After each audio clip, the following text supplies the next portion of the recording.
Hey, welcome back. I'm Aspiringspike. We are playing more Pioneer today. This is a black-green mid-range deck that I've been working on for a while now. This is something that I played several times over on twitch.tv/aspiringspike to success. The last two times I played this deck on stream, I trophied with it. On Tuesday, I went 12-3. So I wanted to make a YouTube video to go a little more into depth than I maybe did on stream. If you like videos like this and you want to see more, you can hit that subscribe button or follow me over on twitch.tv/aspiringspike. But before any further ado, let's just go ahead and talk about the cards we're playing, cards we're not playing, and run it through a league. Alright, so like usual, let's talk about the lands first. Mana base building in Pioneer continues to be one of the most interesting parts of any deck. You know, things are not easy. We don't have, fetch lands to just go with our shock lands. Instead, we have to use our brains a little bit. And this deck is actually kind of the child of the Abzan midrange deck that we played on this channel a month or two ago. And while I did like that Abzan deck, the biggest problem with that deck and any three-color deck in Pioneer is you are going to stumble on your mana a certain percentage of the time. More often than any one or two color deck in the format. So that's a big part of the reason why you see the best decks in Pioneer are one or two colors, just because the three-color decks, they stumble. It's just part of the deal you make when you just sign up to play a three-color deck in Pioneer. The mana in this deck is amazing. It's super duper smooth. All your lands come into play untapped usually. It is way smoother than Abzan. I think that's one of the biggest draws to playing this over an Abzan or a Sultai deck. Another big draw to playing this list over Abzan or Sultai is you get to play 4 Fabled Passage. Being able to play 4 of this makes your Fatal Pushes, your Tireless Trackers, and your Coursers much stronger. And I'm really happy to be able to play 4 of this card. I see a lot of Abzan lists playing like 2 Fabled Passage and 1 of each basic land, which is shaky at best. Really happy with this in black-green. Also playing 2 Castle Locthwain. This, again, just one of the best utility lands in the format. I think that I would be playing 3 if I weren't playing so many 1-mana instants or sorceries. Like, these cards you want to cast on turn 1, so having more lands that come into play tapped on turn 1 could be a little awkward. I'm not playing any copies of Hissing Quagmire. I think that we just aren't going to use the mana to activate Hissing Quagmire all that often in a deck that has a lot of card advantage with like Tracker, Liliana, Courser. 2, I think that tap lands in this deck are kind of shaky. And 3, I am viewing Fabled Passage as a utility land. And I think it's correct to do so. So when we already have, basically 6 utility lands, I think that you have to make concessions and not play all of the sweet lands in the world. We're also not playing any Urborgs. I think Urborg would be a good card in this deck, but I do think that you need to play at least 6 basic lands to go along with your 4 Fabled Passages. It's come up many times that I've had just all 6 of my basics in play. And I think that because we already have 2 Castle Locthwains as utility lands that only tap for black, I could see it certainly getting awkward if we also had an Urborg. There are only 2 lands in the whole deck, just 2 forests that don't tap for black, so I think it's okay to not play any copies of Urborg. Moving on into the spells, we have 4 Fatal Push, 4 Thoughtseize. I think that these cards are certainly just becoming staples of Blackrock decks and Pioneer. Don't really want to leave home without the full 8 of these cards, especially when we can play 4 Fabled Passage to make Fatal Push as good as it can possibly be. I see some people building their black-green decks with Mana Elves, Gilded Gooses, or actual Mana Elves in the 1-drop slot. I think that that's a fine approach to take. The reason I'm choosing not to play any is because I want to reduce the amount of bad top decks in the late game, especially when you have Thoughtseize in your deck. When you have Thoughtseize and Mana Elves, and you really do increase the number of bad top decks you have in the late game. And one of the biggest, strategies of this deck is to just trade 1 for 1, trade 1 for 1, trade some of your threats, and just have better top decks than your opponents do. So that's the main reason why I'm not playing any Mana Elves. I've seen some builds that can utilize them well, but we're not playing any today. Moving into the 2-drop slot, we're playing for our threats 4 Grimflayer and 3 Scavenging Ooze. I think Scavenging Ooze is the better of the 2 mana cards, but just like how in Modern this card has diminishing returns when you have multiples in play, we're only playing 3. We're playing 4 Grimflayer. This is the better 2-drop to play on turn 2. I've been actually pretty impressed by Grimflayer. This is the only card in the deck that has Delirium on it, And I guess we can go into that now. The biggest difference between this deck and the other black-green decks that are popular in Pioneer is we're not playing Traverse the Uvenwald. And while I think Traverse the Uvenwald is a very good card in this archetype, the cards that you have to play to make Traverse playable, I think, are pretty close to unplayable in this archetype. Like, Vessel of Nascency is a card that I think is terrible. Satyr Wayfinder is a card I don't think fits very well with the rest of these cards. It doesn't impact the board very well on turn 2. Walking Ballista is also a card that I don't really like playing in decks like this.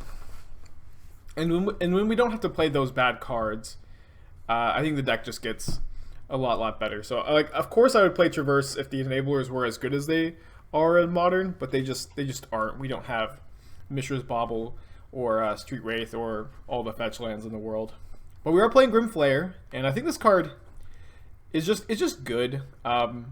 It can turn Delirium on for itself pretty easily, and I always feel like when I connect with a Grim Flayer, I'm winning the game pretty hard, and then a lot of times in the late game it comes down as a 4/4. I like this card a lot. Playing it on turn 2 is usually pretty good.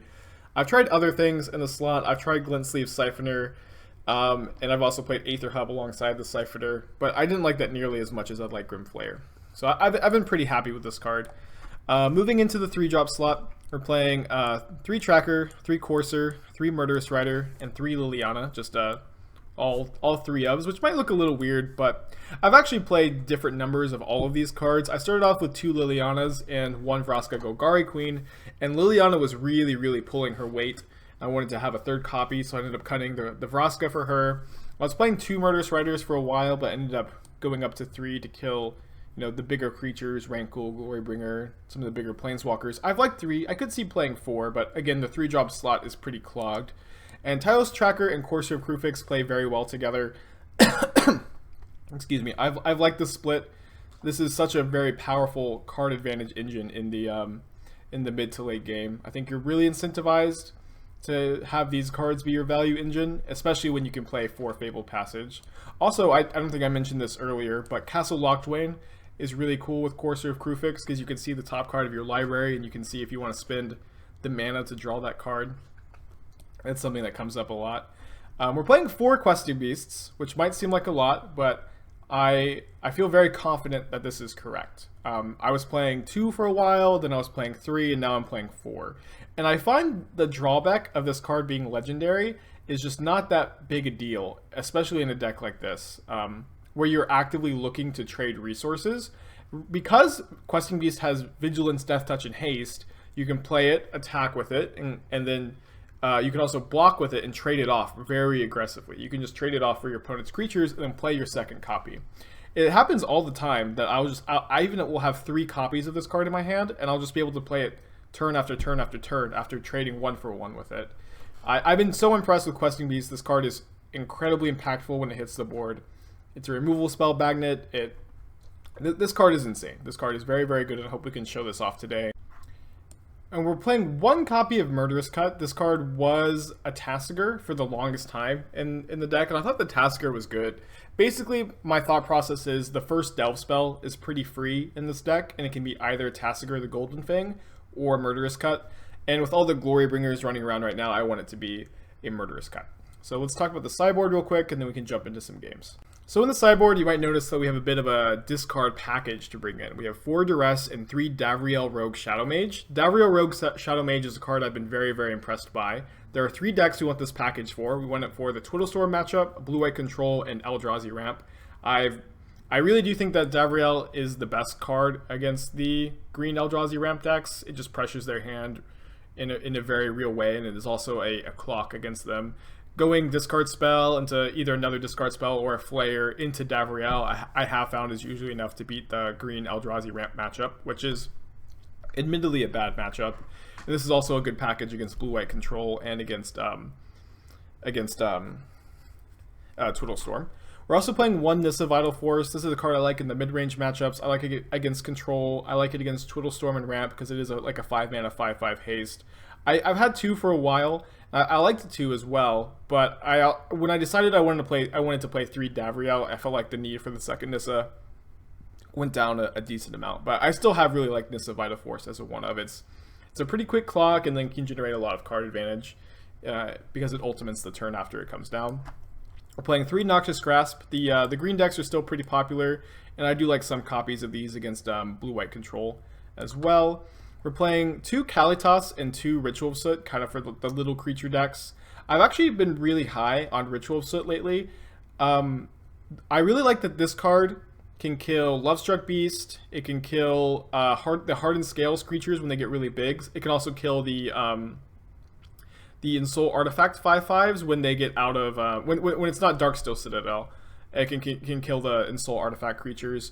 Also, it doesn't kill your own Questing Beasts or your own Kalitases. And because I had Languish in the slot for a little while, and it was really awkward because I wanted to bring in Kalitas and I also wanted to bring in Languish, and it just kind of felt a little awkward sometimes. I would want to Languish and I had just a Kalitas that would also die, which wasn't the worst thing in the world because you still got a bunch of zombies, but it's been really good with Ritual of Soot. There's also Rotting Regisaur, which is picking up in popularity, which this card kills.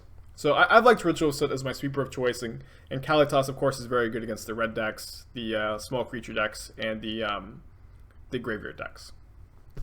So that's the list. Again, I'm very happy with this deck, and let's go ahead and run it through League and see how it goes. So we're on the draw for our first match of the day. This hand's pretty interesting. I think I'm going to keep, just because if we draw anything to do on turn 3, it's going to be really good to go Grim Flare into 3-drop into Tracker plus Fabled Passage. We have a ton of just... our deck is like all 3-drops. That's obviously an exaggeration, but I think this is a fine keep. Right. Breeding Pool into Blooming Marsh. Not sure exactly what that means. Obviously, if we keep a 5-land hand and we draw 2 lands immediately, it's not going to go well for us, but we'll see what happens. Ooh, some sort of Simic Flash deck. Doesn't look exactly like our Sultai Scarab God build. How interested am I in trading Brineborn Cutthroat for Grim Flare? I think not that interested. We just have a ton of ways to kill a Cutthroat, and we need to hit with the Grim Flare, so I'm just gonna take 2. Yeah. So that was something to do on this with our mana this turn, so keep ended up working out. Tracker is just such good flood insurance. I think this hand was fine.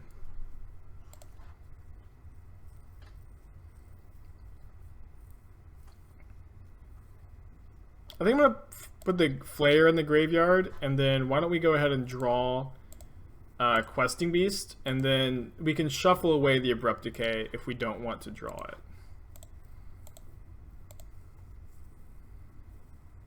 Nothing to do with their mana, kind of surprising.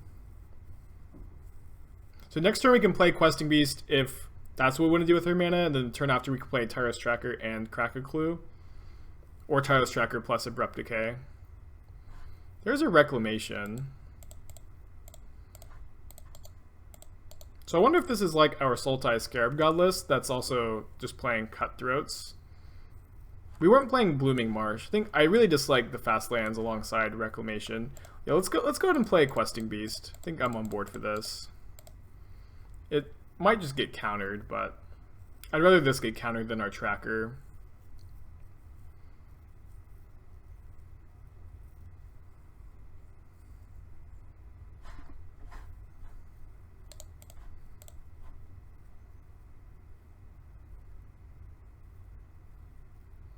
Oh, is this a Nightpack Ambusher? Maybe we should have played around a Nightpack Ambusher here. This is going to be quite good. Now we're drawing an Abrupt Decay that's not going to be very impactful. They are down to 3 cards in their hand, and they can't double block with Wolves just yet.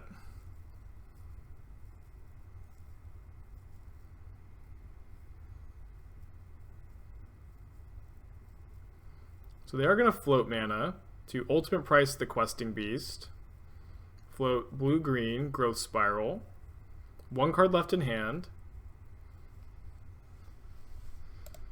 And so we'll play Tracker and hope that this is good enough to get there. Maybe we should have done this on our opponent's upkeep.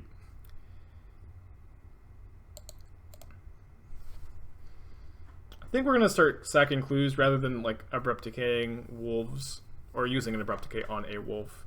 Opponent plays another land. Okay, they're playing their last spell. It's a Argyl's Bloodfast, which we are going to abrupt decay. This is a good mana sink for Wilderness Reclamation. I like that.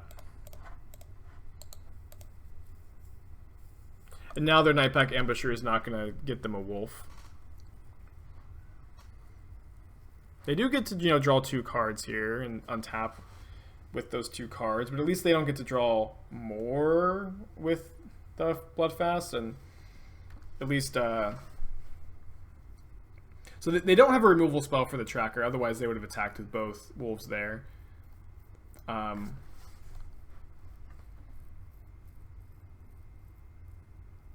not sure if I want to play this Courser. I guess I want to play it. The 2/4 blocks the tokens pretty well. There is a decent chance this just gets countered, though.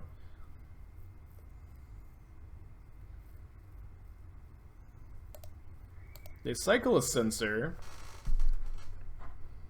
Cool. Murderous Cut on top. Murderous Cut's been so good as a one-of. What do they have?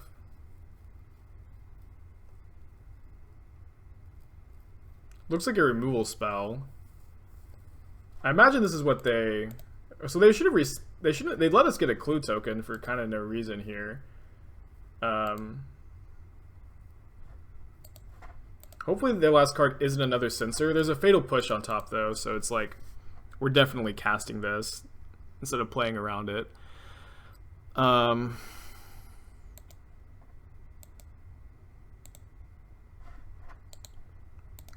And it worked. It worked.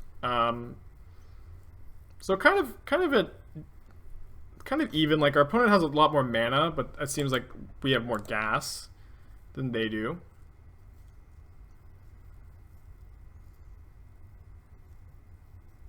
Opponent probably has better top decks, though.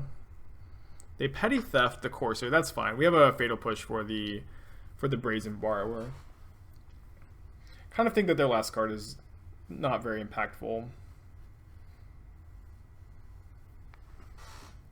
Oh, looks like we're seeing it. Maybe I'll eat those words. Pulse of Marasa targeting Nightpack Ambusher. Well, that's fine. We'll Fatal Push the Nightpack Ambusher then. Pulse of Marasa is a cool card. Seems like a bad matchup for us. I'm going to play this tap so we can just like use our mana to sack a clue and Fatal Push. Don't love Thoughtseize being on top, but it'll be good if our opponent just top decks a counter spell. Probably see them just cast Brazen Borrower here. Oh, they're going to cast the Ambusher. Weird. I mean, they know about this Fatal Push. I would have liked to see them just cast the Borrower instead. So they're still going to cast the Borrower, though. They have no cards in their hand. Scavenging Ooze is a great draw. That's going to make it to where if they find a Scarab God, not this turn, but the next turn, we can beat a Scarab God because of the Ooze.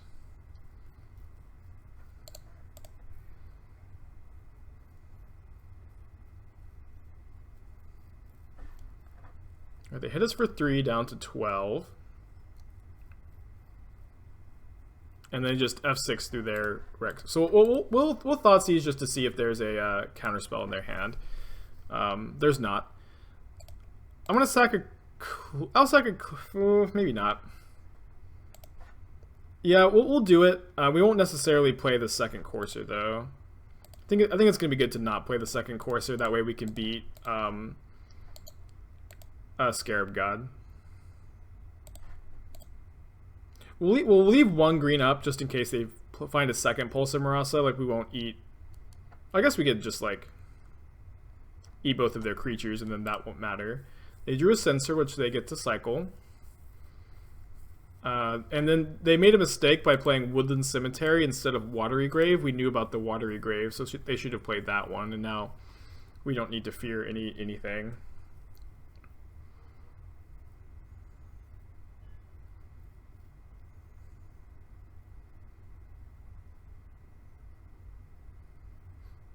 And they conceded. Okay. So I'm really happy to win game 1 against like the Sultai Reclamation deck. I think they are going a little bit over the top of what we're doing. The Davriel does seem good in this matchup, although maybe not as good against the Cutthroats version. That's tough. They're kind of all over the place with what they're doing, aren't they?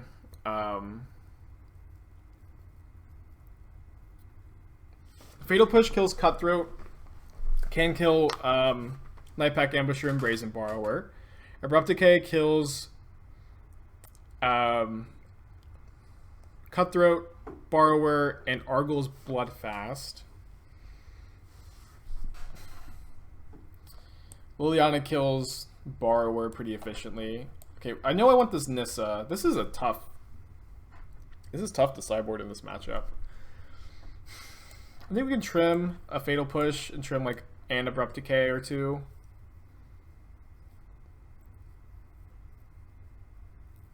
Maybe like also trim a Liliana and bring in a Nissa and 2 Duress. Seems like our main deck is not that bad. They're more creature heavy than other builds of Simic Flash, Sultai Reclamation. So I feel like Davriel could be just not exactly where we want to be, although I do usually like it against decks like this. If they weren't playing Cutthroat, I'd be like pretty in for it. But they have Cutthroat, Borrower. I think we just don't want Davriel here. Alright, not sure that this is correct how we've sideboarded, but maybe we learn some things for game 3 if we don't get this one. See you there.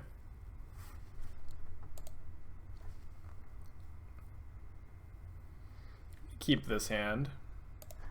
I really like the double Thoughtseize here. Opponent's mulligan to 5 and we've kept double Thoughtseize, so they've mulliganed to 4 and we've kept double they've mulliganed to 3. Okay, and they may just be salting off a little bit.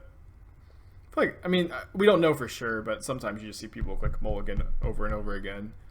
Not very common. I mean, they've kept a 3-card hand. If they have all lands, I mean, if they have all lands, they can just blank our Thoughtseizes. Could get there. Mulliganing to 3 on the play, especially in a format like Pioneer. You're not playing like Dredge and Modern. It's very unlikely to get there. If they have 2 spells in their hand, that's going to be so sad for them.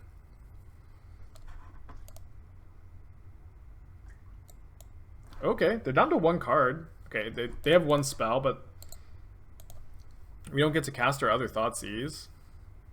If they win on a mulligan to 3 on the play, I will be so... I won't even be mad. I'll be impressed. I think we should hold the second Thoughtseize. I'm just going to play out an Ooze. Obviously, if they drew like a 4-drop here and now they draw a land for it, it's going to be really bad, but that's fine. Like if their 4-drop is Nightpack Ambusher, we just get to Swift end it. And I'm going to go after their graveyard because they probably have some dig through times in their deck. I do like drawing Nissa, so let's just go ahead and attack with Ooze. Probably just end up playing a second Ooze here. I think we're going to hold the Thoughtseize for just a little bit. Oh, so it is Nightpack Ambusher, which we're going to get to kill and eat with Ooze. So we could have Thoughtseized that last turn. Obviously, we just don't know what they would have. That was honestly like a really good mulligan to 3 for them. So, well played. Sorry that you mulligan to 3, and we will be back for round number 2. So we're back for match number 2. I'm going to send this one back.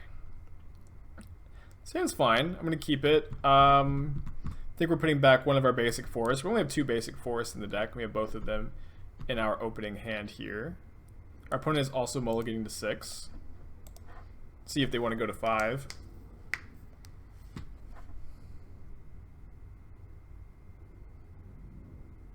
They've kept 6. I think I'm leading on Fabled Passage, just getting a swamp here so we can make sure that we can cast Swift End on turn 3. Be pretty bad for us if we couldn't. Opponent leads on Blooming Marsh. Feels kind of likely to me that our opponent has a Fatal Push, but I'm just going to run out the Ooze here. It's going to get Fatal Pushed if they have it anyways. And also, if they're playing Soul Flare, we're going to really be happy that we played out the Ooze here. Or if they're playing 4-color Dredge's Dredge, but it doesn't seem like they're playing that deck.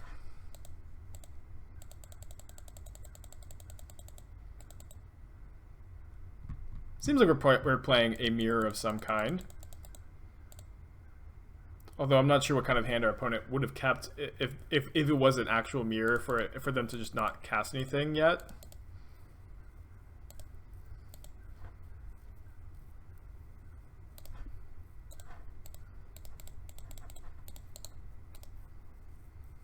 I'm just going to play my threats and attack here, I think.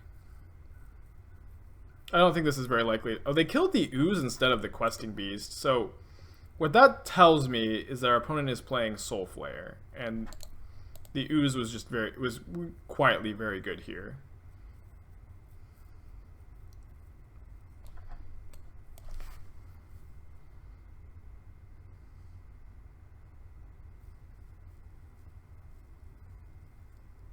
Yeah. So they cast Commune with the Gods, revealing Caryatid, Overgrown Tomb, Gather the Pack. So they can put they do put Caryatid into their hand. They play a land. I'm kind of glad the Caryatid's not in the graveyard. Oh, I guess they can put it in the graveyard. They can put whatever they want in their graveyard now.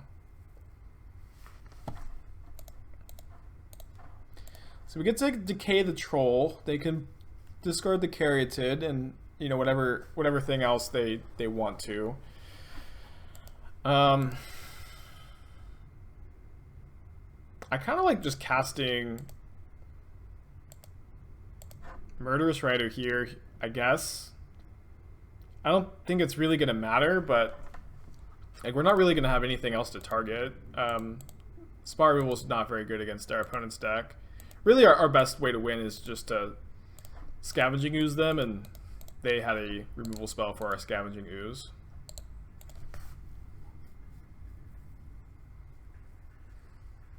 They gather the pack, so if they don't have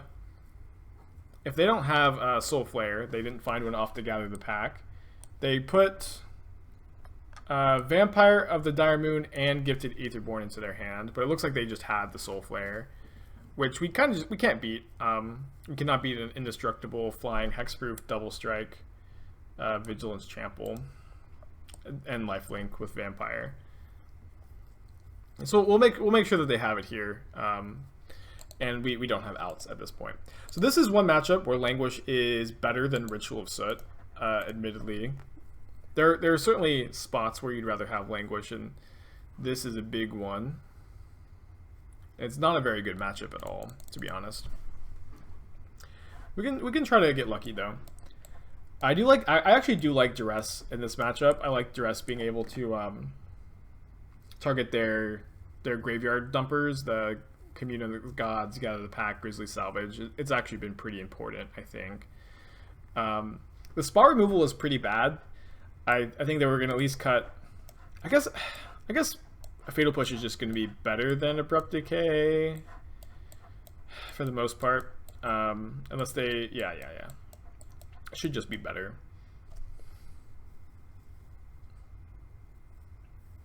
I don't think we want cards like Davriel. Davriel might be okay if we're playing all these discard spells.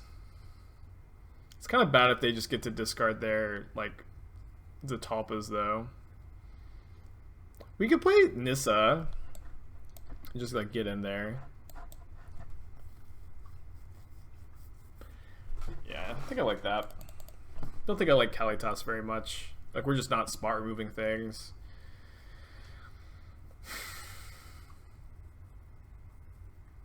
Yeah, we still have 7 spot removal spells. Seems like more than enough. I'm gonna keep this hand. We have a Scavenging Ooze, which is the most important thing to have. We do have, you know, double Fable Passage, which is awkward. I'm still gonna lead on Thoughtseize.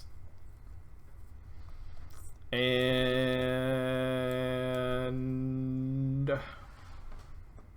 this is a very interesting decision. think I like taking the Grizzly Salvage.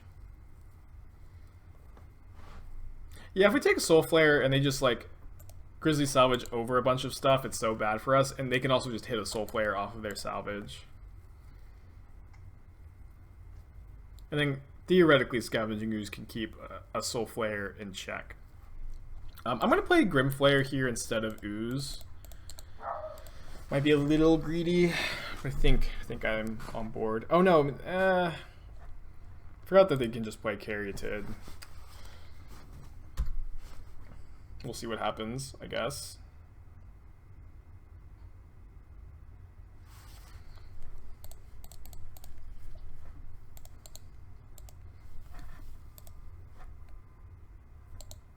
Maybe I could have attacked. I mean, what are they playing around if we attack, though? I doubt that they would block. But we should have attacked and just see if they were going to play around a pump spell.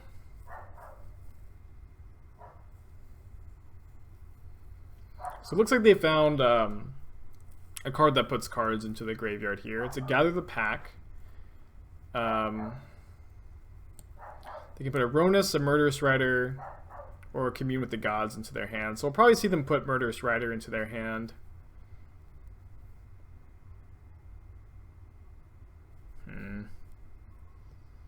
They can cast a Soul Flare and give it indestructible,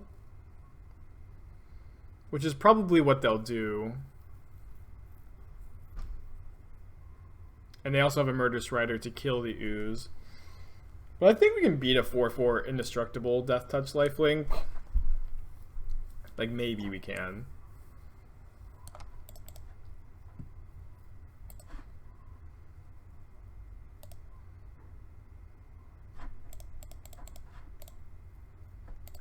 Doesn't have double strike. Like, we can chump block it. We can just draw a ton of cards. It's not game over. Like whenever they exiles the Talpa, it's basically game over. This is certainly a hole in the cards we've chosen to play. Like, we certainly like are just not playing good answers for Soul Flare. I haven't played against much Soul Flare. I don't think I played against it all week. The format is always changing, evolving. They went after the Tracker instead of the Ooze, which makes a decent amount of sense, I guess. I'm going to eat my own Tracker. Like, we could leave it in the graveyard for Delirium, but I think I'm on board for not. How do we feel about drawing Liliana? I honestly don't feel that good about it. I think we need to find more actual creatures. I'm going to attack with both here. I do like that Corsair is going to be just gaining life to just tank hits from Soul Flare. And Ooze is going to keep the Soul Flare in check decently well. We have a lot of card selection with these Clue tokens and Corsair of Crufix.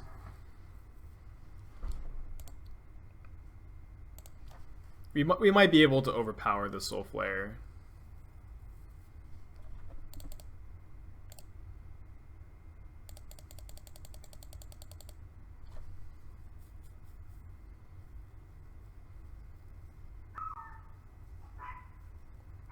Fatal Push on Ooze is tough. So now I actually think that we want to draw the Liliana.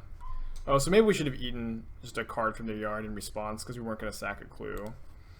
Nullhide Ferox is good for our opponent. There's a Murderous Rider. We might end up actually getting that back with Liliana to kill the Ferox.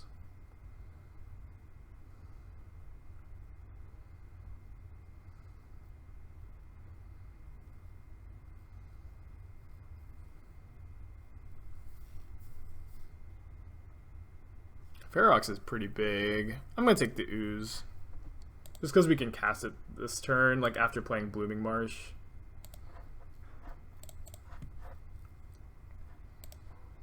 Grimflare would have Delirium if we didn't exile our Tracker to our Ooze, so paying the price for that a little bit.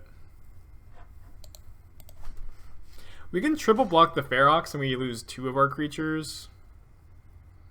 Might just do that here.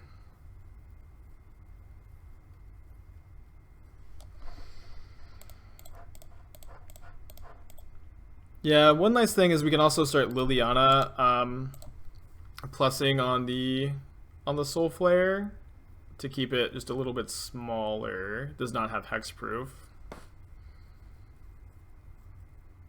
They kill the Ooze and the Grimflare, which makes sense because if they kill the Courser, then Grimflare has Delirium. But I like keeping the Courser around. This is a tough game. They cast a Gather the Pack, and they get a Soul Flare off of it.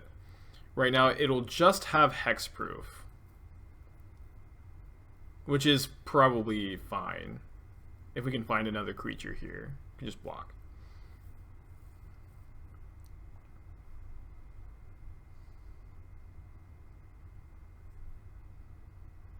So they decided to hold the Soul Flare.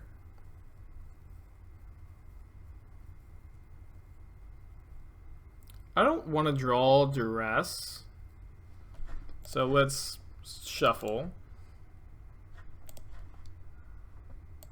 There's a Tireless Tracker, which we'll draw and play.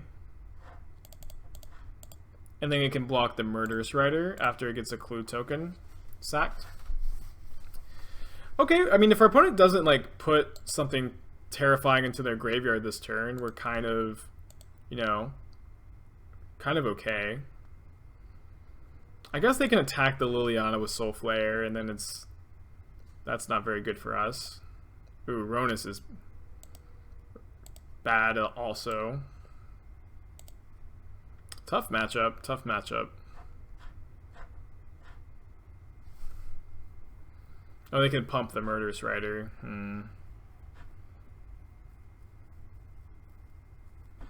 I think we just let this attack go through. Losing Liliana's hurts because now she can't shrink the Soul Flare anymore, and that was very important on this board, but just don't think we can lose the Courser or the Tracker. And then chump blocking only just buys a turn. So I'm really not sure how we're going to come back from this. But we'll do our best. Duress does not seem like the game-winning draw. Another Duress.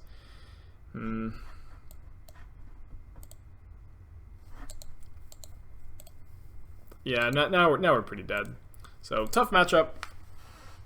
I think that you're gonna try to, if you don't want to, change your sideboard to beat it, just try to have your Ooze be good enough. But it was not good enough in game 1 or game 2. And I think you can choose to beat the deck if you play Languish instead of Ritual of Soot, but then you lose points against Hardened Scales and Lovestruck Beast. Alright, we will be back for round number 3. So we're in the draw for match number 3. Kind of a weird hand. I'm inclined to keep it. Oh, whoops. On the strength of these Castle Locked-Wains. Opponent's got a basic island. If we're playing against blue-white control, I really do like my blue-white control matchup with this deck. I've been crushing blue-white. Could be other things. Could be Phoenix. Could be Mono Blue Devotion. It looks like Phoenix. We have an Ooze here, which is good against the Phoenix deck. Go ahead and run out the Grimflare, and I really doubt that Grimflare is gonna survive. That's okay. They're playing Shock. Kind of weird. Usually you see Wild Slash, and usually they don't want like the 5th Shock in these decks. I'm gonna play Courser of Crewfix. I think Ooze is a little too vulnerable. I'd like Ooze to survive when we play it. Opponent did not use their mana at all that turn. Interesting.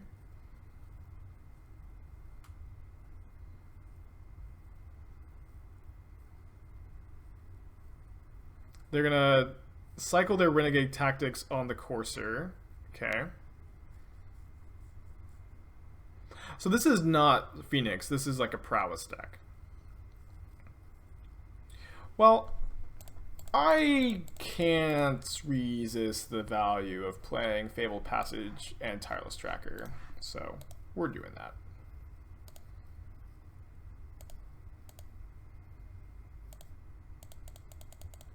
I mean, it could still be Phoenix, but I'm kind of thinking it's not.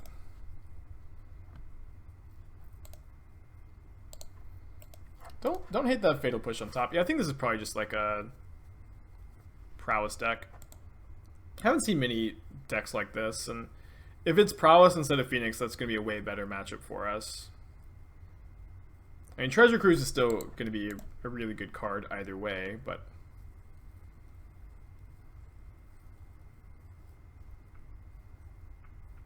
Alright, they make the Courser unable to block.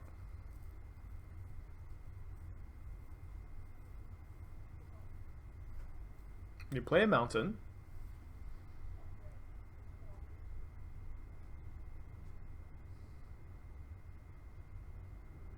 Looks like a Treasure Cruise. Yep. So, you know, they got a 3-for-1 there. We got a 3-for-1 off the tracker, so not so bad.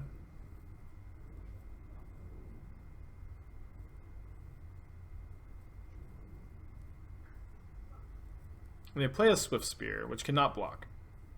So they hit us for 4. We can kill both of their guys and like crack a clue this turn. So yeah, let's crack a clue. Let's do that. I'm gonna crack a clue first, just so if there's a land underneath, we get to play it off the Courser. I'll kill their guys now to play around like dive downs, stuff like that. This might let them cast another cruise, which would be bad, but if not, Scavenging Ooze is going to be able to fight their graveyard from the next turn on. I do like a forest being there. Now we have maximum Ooze activations.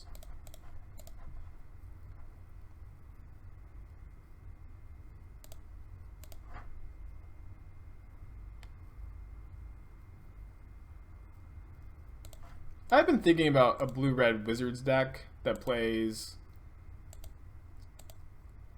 similar cards to what our opponent is doing, but I don't think I would be playing Swift Spear because sadly she's not a wizard.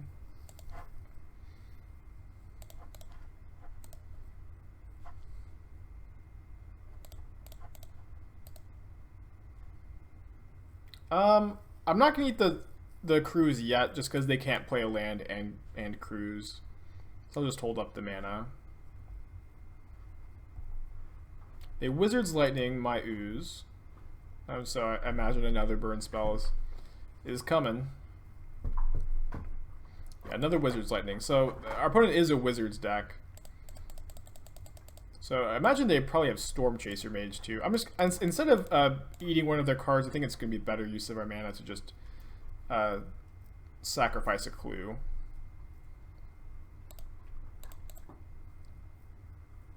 Although we didn't get to play the Fabled Passage off the top, sadly. Yeah, let's just Liliana and get back Ooze. I think I'm on board for just exiling my opponent's graveyard here. Ooh, Tracker on top is nice.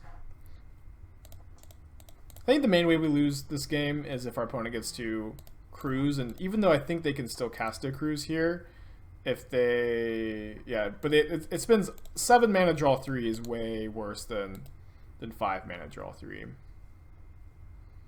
Oh, they have another shock. Okay. Sure.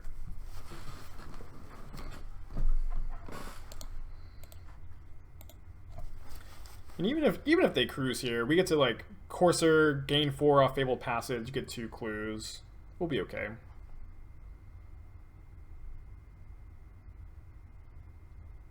They did have another cruise, and so we got to top their mana down just a little bit there.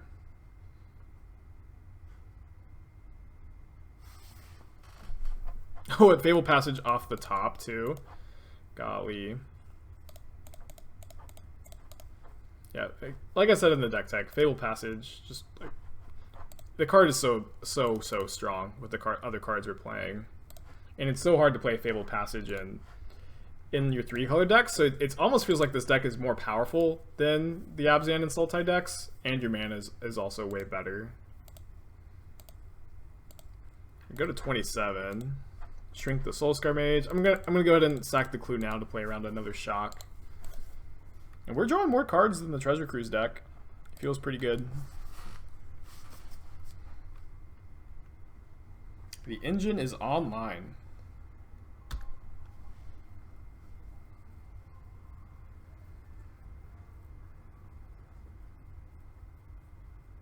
Alright, they get their Soulscar Mage up to 0 power with their Crash Through.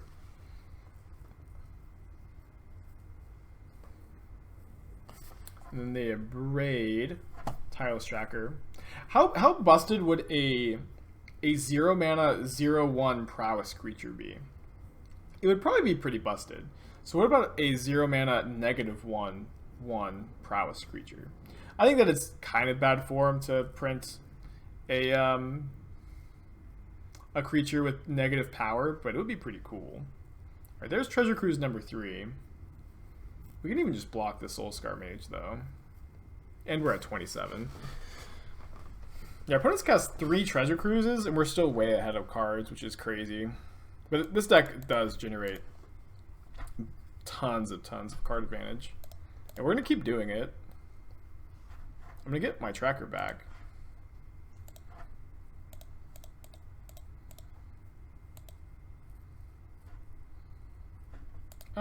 I guess I'll just Fatal Push the Soulscar Mage instead of... Oh, we should have sacrificed the clue before we played the land. It doesn't really matter, we're just so ahead. Opponent's an aggro deck and we're at 29.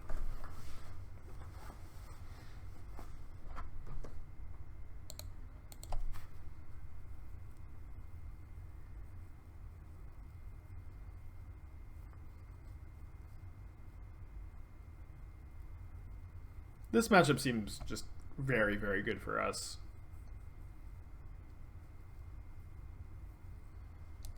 Wild Slash Liliana and then attack us down to 26. Sure.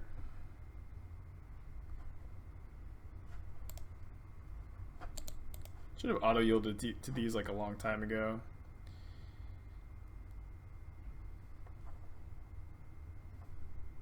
This game is very over. I'm kind of surprised our opponent's still playing, to be honest.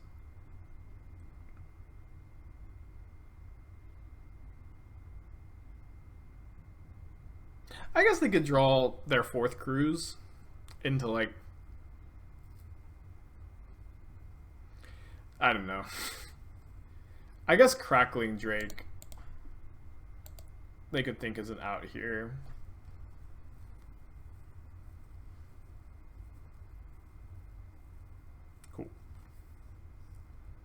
Like 4 mana Treasure Cruise into Crackling Drake into like Lightning Axe. We even have removal spells for a Crackling Drake. Alright, going to game 2 against Blue-Red Prowess. Ritual Set is probably good enough to have access to. I don't hate a couple of copies of Duress either. Liliana the Last Hope, although she was pretty good that game, I think we can probably trim some copies of. Actually, I think I like Questing Bee seems hard to kill and it's going to be a quick clock.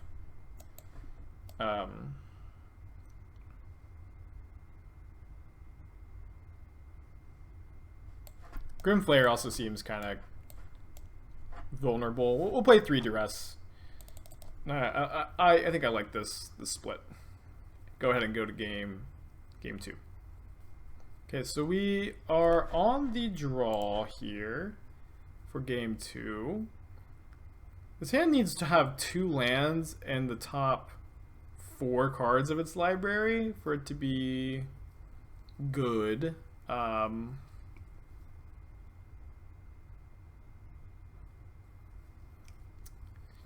It's like pretty good if that's true though. I'm gonna mulligan this hand. I think we can do better. Yeah, I like this hand a decent amount more. I'm gonna put back, I guess, the Fabled Passage. We'll see how good Ritual of Soot is. Kind of awkward alongside our Ooze.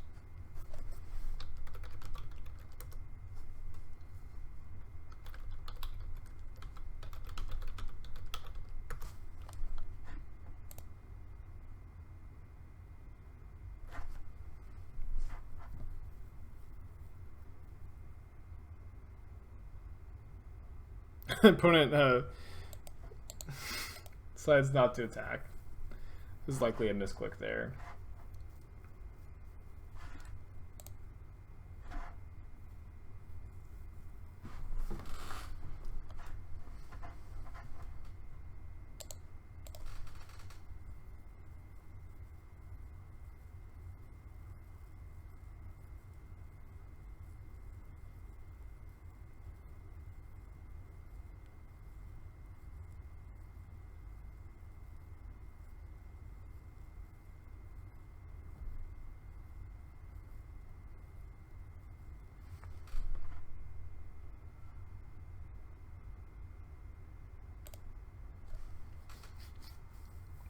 feel like this ooze is just gonna die, and I kind of like am just okay with it just dying.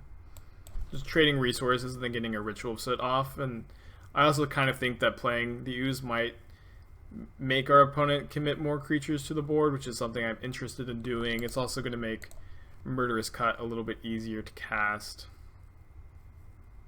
Maybe we could have waited till next turn to play ooze and just gotten to eat a card from their yard. Not sure.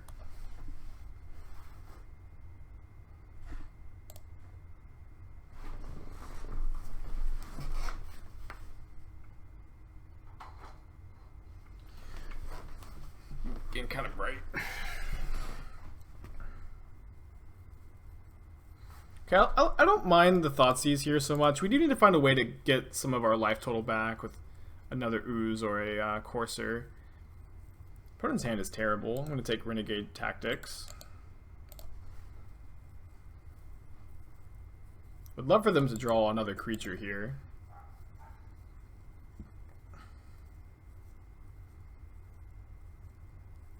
Cool, so their hand is just 2 Braids at the moment.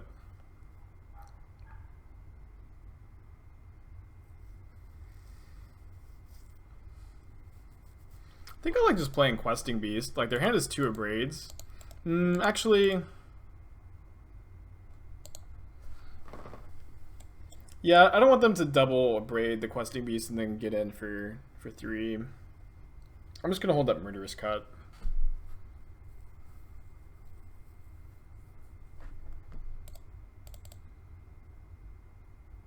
I'll take 1 here if they don't cast any spells. Yeah. They do cast spells. We go to 6. If we draw a land, we're going to play Tracker. If we don't, we're going to play Questing Beast. We drew a land. This does get abraded, but we get a 2-for-1 off of it. Abrade is kind of a weird sideboard card. It's like, we don't have any artifacts really for them to target with it. So I just feel like it's going to be worse than any other burn spell they could be playing. And I'm sure they have access to a lot of different burn spells. I think I like playing the Tracker here. Maybe not, maybe not. I'm going to crack a clue, see if we hit a land. Maybe we should have just slammed Questing Beast.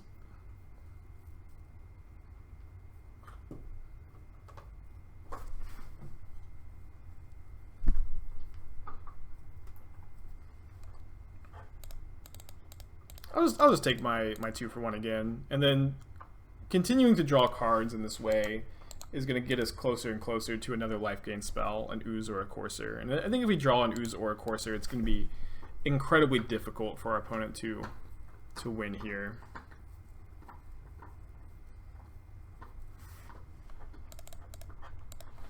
So I'm going to draw a card, see if we draw an ooze or a Courser, and if not, we'll just slam a Questing Beast. And this is a really quick clock. Our opponent needs to rattle off 2 burn spells, basically. They could maybe have already had a pump spell in their hand, and now they draw like a Storm Chaser Mage. Our opponent doesn't even want to try. And they concede. We advance to 2-1. I'll see you guys for round number 4. So we're on the draw for match number 4. Opponent has already mulliganed to 6. I think I'm actually going to keep this hand. It is a 5-lander, but we have a pretty good 2 into a turn 3, and we also have a Castle Locked Wayne, so I think that this is good. Also, all of our lands come into play untapped after turn 1. Playing against chonky red, but now we have a good 2-3 into 4. Yeah, I like this keep. We're going to get a Swamp with the Fable Passage, so the Castle Locked Wayne enters untapped. I guess this isn't necessarily chonky red, but that's most likely what Soulscar Mage means here. I'm going to get a Swamp, and we're not going to Abrupt Decay the Soulscar Mage immediately because our opponent, these lists usually play a lot of Goblin Rabble Masters, and we want the ability to kill that instead. I think I'm still going to take 1 unless they fire something off, so we can, yeah, if they fire off a burn spell, I'm going to decay the Soulscar Mage, but this like also means they're probably just not going to play another threat this turn. Gonna play Blooming Marsh and play Liliana plus Liliana. One kind of nice thing about Liliana here is we can shrink our opponent's attackers, and then Questing Beast is going to be able to not be chump blocked by anything. Really happy with them wild slashing Liliana. If we just get a 2-for-1 off of this, when we have another one in our hand, it's going to be great. So they do have the Goblin Rebel Master. We can kill this Goblin token with Liliana's +1. She goes to 1 loyalty. It's going to be hard for them to kill Questing Beast unless they draw a Chandra, or sorry, if they need a land for a Chandra that they might already have in hand. They did miss a land drop on turn 3. Otherwise, Questing Beast is going to hold up the ground really well here. We also have if they do play a Chandra, we get to just play a second Questing Beast and kill Chandra and deal them 4 more points of damage.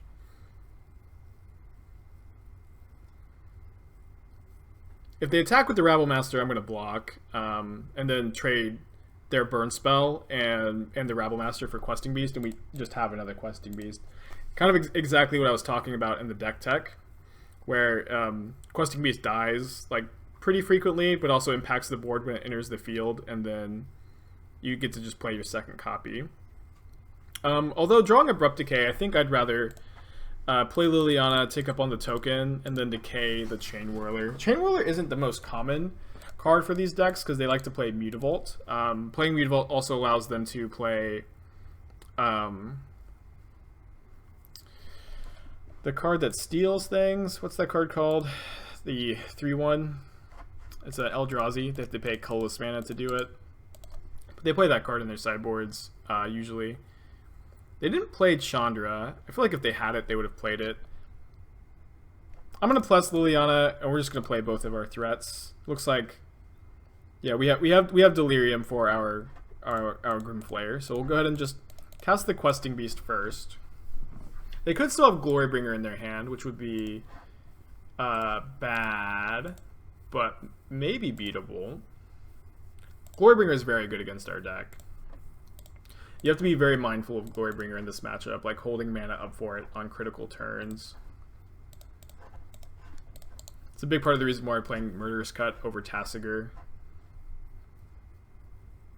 They Wild Slash Liliana, so now if they draw a land for a Glorybringer, it's going to be bad. Yeah, that looks like what they were playing to here. So they get to kill either a Questing Beast or a Grimflayer and Liliana with 1 fell swoop. They kill the Flayer. This is exerted for a turn, so we get 2 hits off of the Questing Beast, and we could potentially hold up Swift End for a second Glorybringer if they top deck it, but I think it's better to just get the Murderous Rider into play, especially because this is lethal next turn. So they have to draw a Chandra or a Glorybringer to have a chance of winning this game. And they did not. Okay. Going to sideboard. I do like this matchup. I think we're favored. Not by a ton, but I think we are favored. So I don't really have a ton in the sideboard. I've just been bringing in 2 Kalitas, cutting 1 Thoughtseize and 1 Questing Beast. I think you actually want Thoughtseize, even though this is a red matchup. Usually Thoughtseize is kind of bad against red because of the life total loss. But really, I found like you just kind of crush their early game, and the way they beat you is with Chandras and Glorybringers. And if you can Thoughtseize their Chandra or their Glorybringer, it's kind of hard to lose. So I've been finding a lot of success in this matchup. I do think you have to like play a little dance around their big mana spells, but if you can dance around them, you'll be okay. I'm going to keep this hand.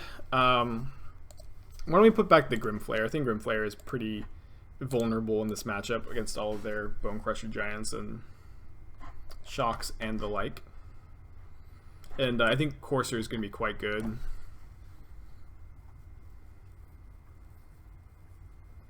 Currently planning on playing Blooming Marsh on turn 1.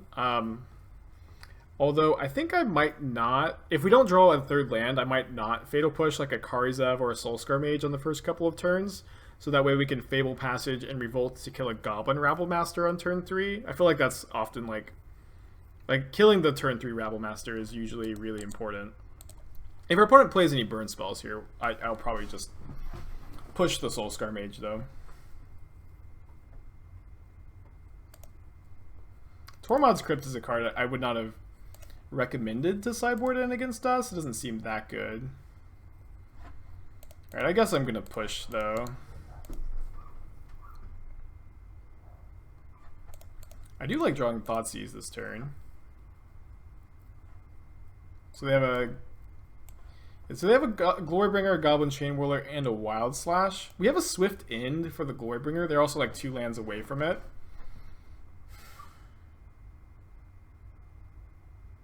Yeah, I think we take the Chainwhirler. As good as Glorybringer is against us. And it's really tough whether or not we get a Swamp or a Forest here. I think that we get a Swamp. No, let's get a Forest, because, yeah, we only have, at this point, there's only one land in our deck that we could draw that doesn't tap for black. It's the second Forest, so, yeah, I think that's okay. Yeah. So, let's play Courser of Kruphix. They do have a Wild Slash, or we know about a Wild Slash, so if they have drawn another burn spell, they get to double up here. But that's okay, because we have Liliana to get Courser back. And we're gonna play the dance. We're gonna hold up Swift End for Glorybringer, like I was talking about earlier. Something that you just have to be ready for is their Glorybringer. And if you are, then you're usually just gonna be okay. Really don't understand this Tormod's Crypt. Just feel like it's not doing very much in this matchup. I do like drawing the Thoughtseize this turn, just in case they have another Glorybringer. It's going to be really important to draw this Thoughtseize. And there's a Questing Beast. We'll take the Bonecrusher Giant. I would like to draw this Questing Beast. I think I'm just going to play Murderous Rider instead of Liliana. I think both would have been fine. Both would have been fine. But I like the lifelink a lot here. So if they, if they top deck Glorybringer, that's like what they need to get back into this, and they did not. Yeah, I would not recommend bringing in Tormod's Crypt. This really doesn't do a ton. Like, it could maybe counter a Liliana -2 or make an Ooze awkward. Just like we're not. Our opponent may have thought we were a Delirium deck, and we just aren't. That is another reason to play this deck over Delirium, is we're just not that vulnerable to Graveyard Hate.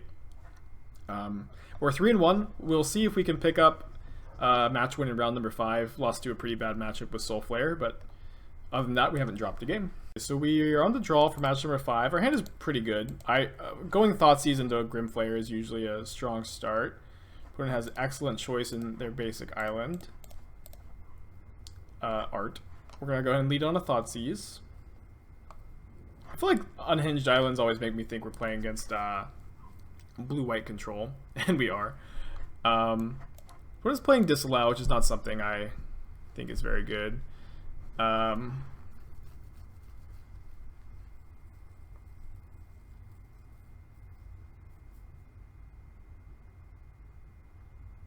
This is an interesting decision, though.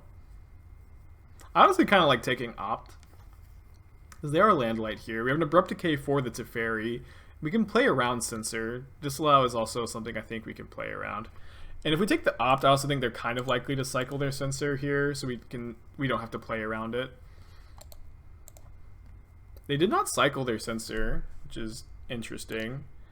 I'm not going to play the Grimflayer into it. I think I'm just kind of okay if they play Teferi here, and like they might just plus the Teferi and we get to decay it for no value. No value for them, rather. They're holding up Disallow, though.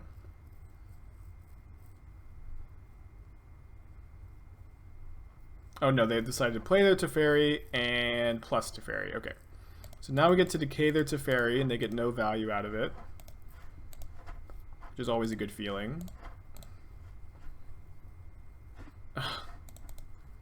That was weird, a little glitchy.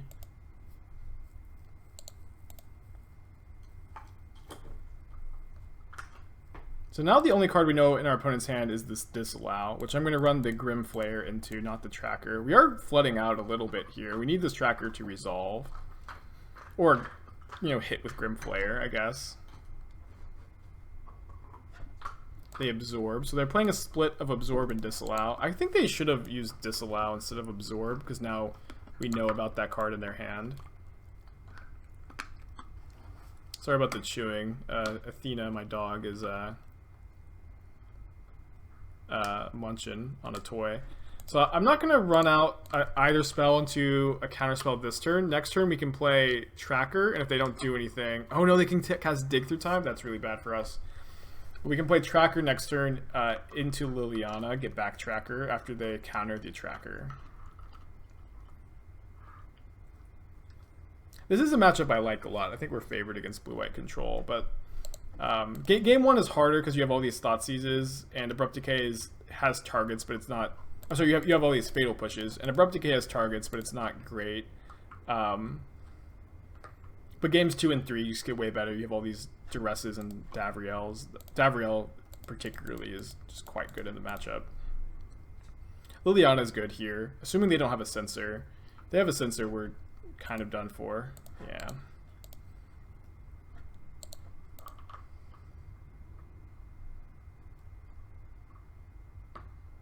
Tough game, tough game.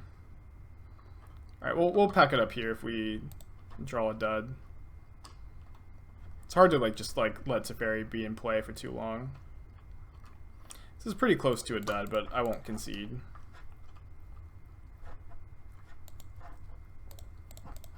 Let's fight over a potential Dig Through Time with Ooze. Then have the ability to grow the Ooze here. If our opponent has nothing and we draw a Questing Beast, we're kind of in it. Questing Beast or Tracker, I guess. I meant to... Should have exiled immediately. We'll just do it now.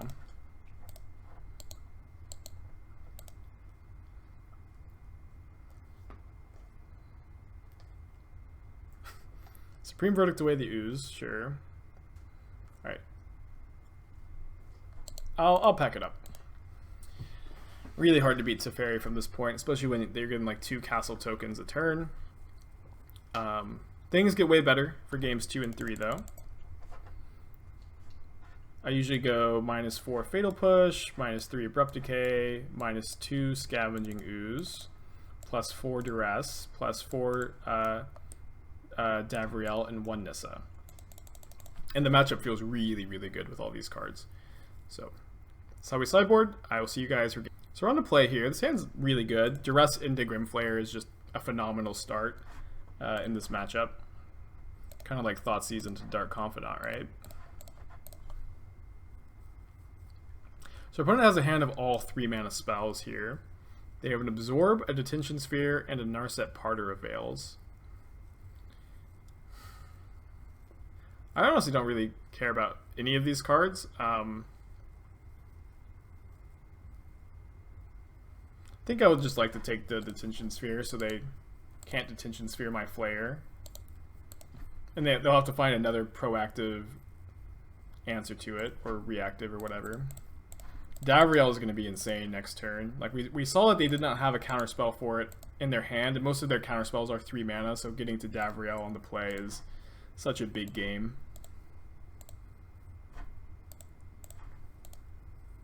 We do get to connect with Grimflayer. Oh, maybe not. They Aether Gust. Let's put that on the bottom because we have a second Grimflayer. They are going to get to resolve Narset, I guess. Which can, draw them a card. But we can Swift in the Narset and continue to tick down Davriel. So they have Absorb, 2 other cards, and whatever they get off of Narset. They get an Azurius Charm. So we'll minus Davriel before we Swift in to give them less information about what to discard. They discard Absorb. Very surprised to see that. I'm just going to go ahead and Swift in this now. And I'll play out the Swamp, so we can maybe play both of these next turn. We'll probably just cash in Davriel for another card next turn, rather than leave it around for a future static ability value. Put a card on top with Opt, probably was that Castle Ardenvale. I'm going to go ahead and minus the Davriel here. They discard a Plane, so their hand is Mystery card, Azurius Charm. Probably going to get this Courser countered with the other card. But then we get to play Grimflayer. Yeah. So their hand is just an Azurius Charm. Thank you, Davriel. And we're, like, I think slightly ahead. It's close. We have one more land in play. They have a Castle Ardenvale. We don't have a castle. We have a Murderous Rider and a Grimflayer. But they have their Azurius Charm for the Grimflayer. It's close. Do I want to attack the Grimflayer into Azurius Charm? I kind of just don't.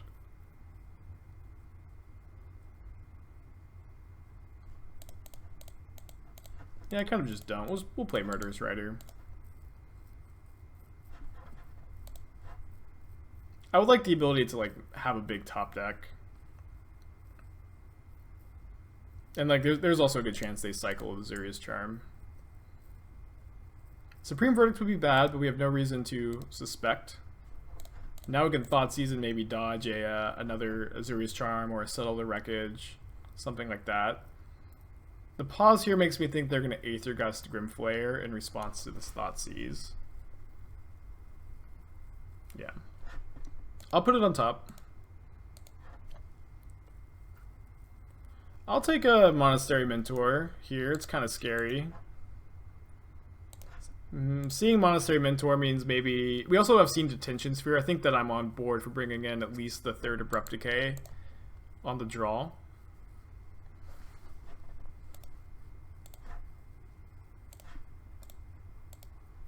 Are they going to Azurius Charm Murderous Rider? It looks like the answer to that question is no.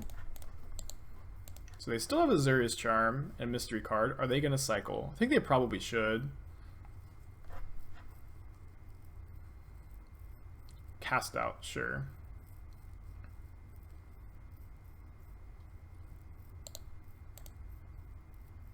They hit their land drop.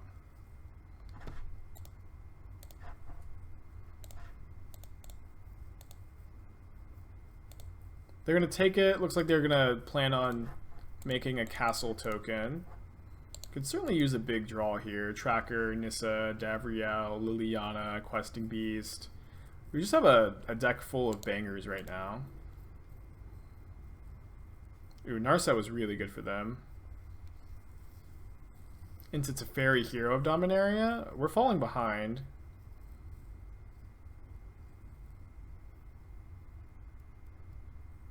So we're getting our Grimflayer tucked. So attack both at Narset.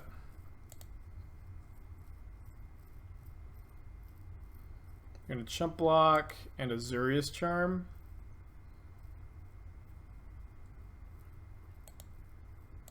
We just can't let Teferi survive.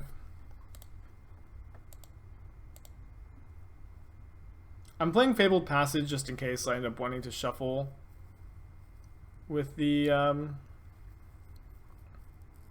shuffle the Grimflayer away, but I don't think I'm going to. Maybe it was right to hold the Fabled Passage.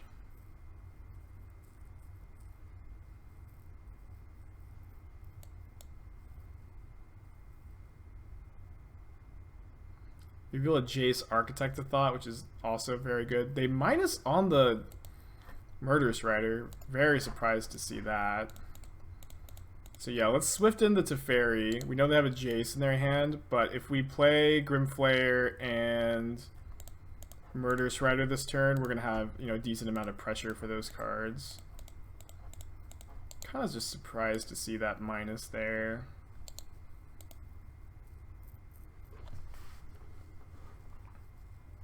Lots of good top decks again. Davriel, Questing Beast, Nissa, Liliana, Childless Tracker.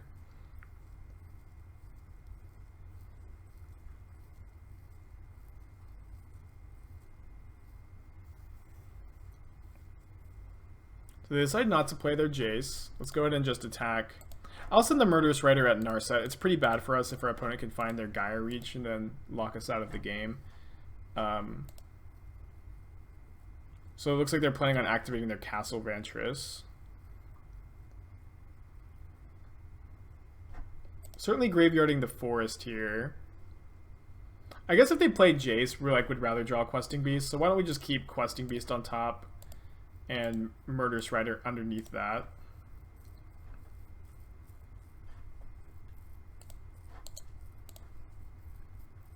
Very close game here. Opponent's just so close to stabilizing. They put 2 cards on the bottom.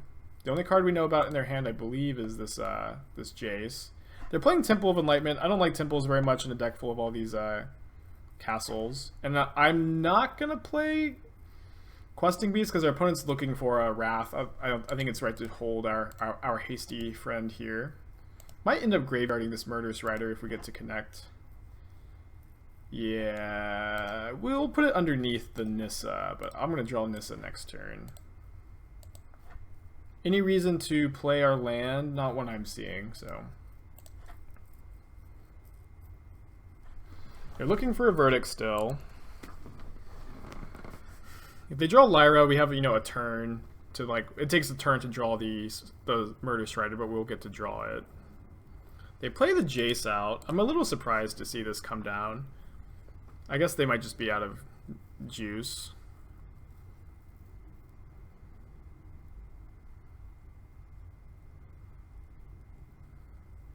So I'm going to play around a counterspell just a little bit better by playing Questing Beast instead of Nissa. Like, both kill our opponent if they have nothing. But I think they just have a counterspell here, so I'd rather just have this in my hand for next turn. And I don't want Jace to be able to minus. I think it's really bad for us if Jace can minus. Let's put Jace to 1. Our opponent top decked a Dig, which is really bad for us.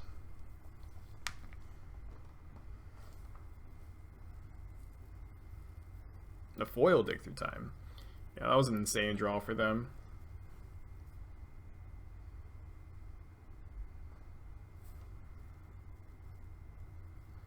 If our opponent was at 1 less life, we could have attacked them and put them to 5, and then Nissa kills them next turn if they minus Jace, but I don't think that that's quite worth it. I imagine we're getting Verdicted here. Teferied. Plus Teferi.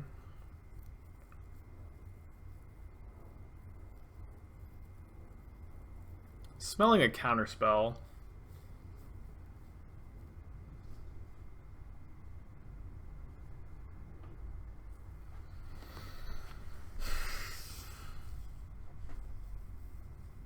I don't think we can afford to play around one. I'm going to play a land here to play around a Syncopate or a Spell Pierce. They probably don't have Spell Pierce in their deck, but see, I think there's value in playing around those cards here. Okay, so let's kill Jace and try to Swift into Teferi next turn.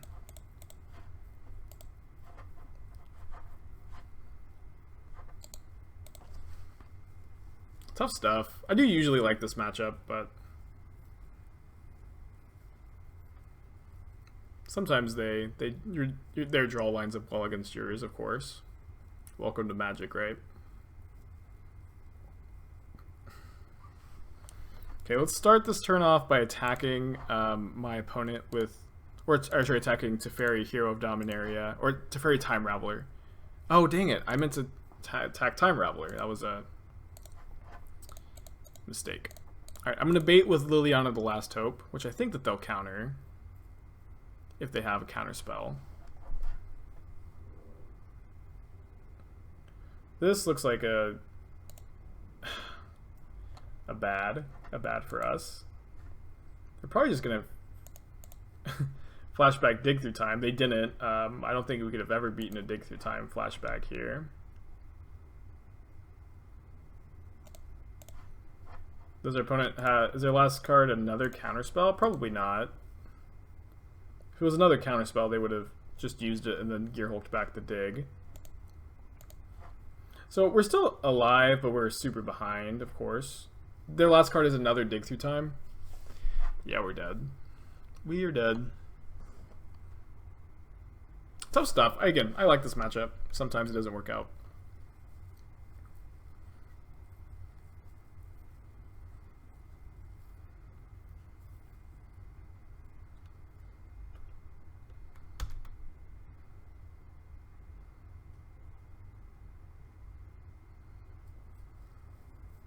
We'll take a draw step or two.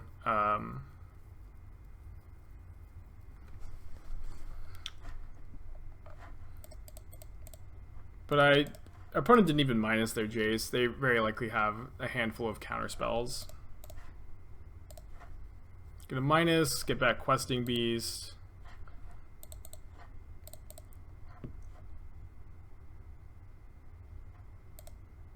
Cast Questing Beast.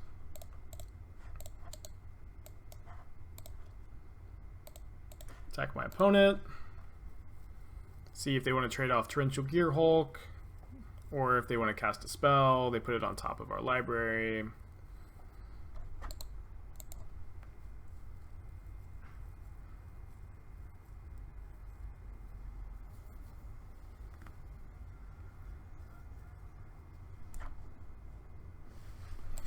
This would be a sick game to win. I always love winning games where you're like, you know, maybe 1% to get there. Or probably a little higher than 1%, but probably not much higher than 1%.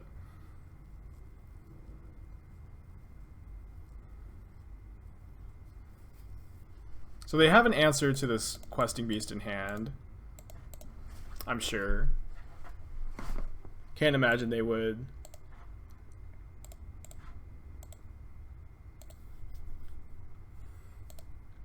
They would not minus their Jace if they didn't have an answer here.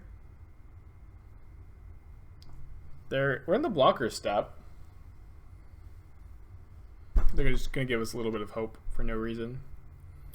Okay, so Supreme Verdict kills Torrential Gear Hulk. That's something. That was like probably the best case scenario. I would love to win this game. I would love to win this game.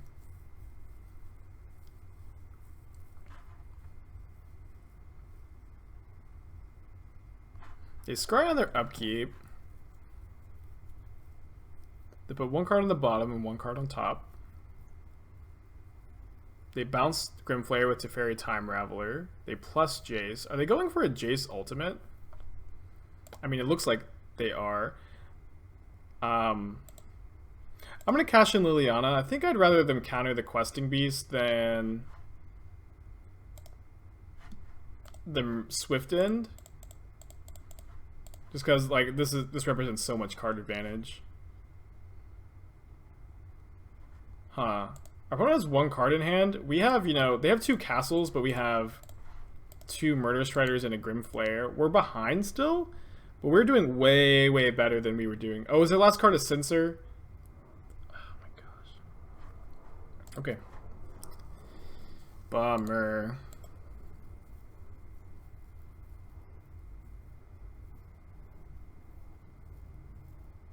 Two cards on bottom.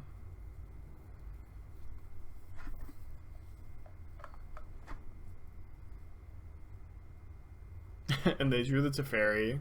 Okay. Sure. Opponent's playing with our heart. They're gonna, yeah, they get ultimate Jace, and we can't beat that. Close game, kind of, almost. The Censor there, like, really got us. If they didn't have Censor, maybe we would have had a chance. But I do think that was a pretty good showcase for what the deck is doing. I hope that you guys learned something. I still really, really like this deck, and I think that if I were to play in a Pioneer PTQ or a GP tomorrow, this is what I'd play.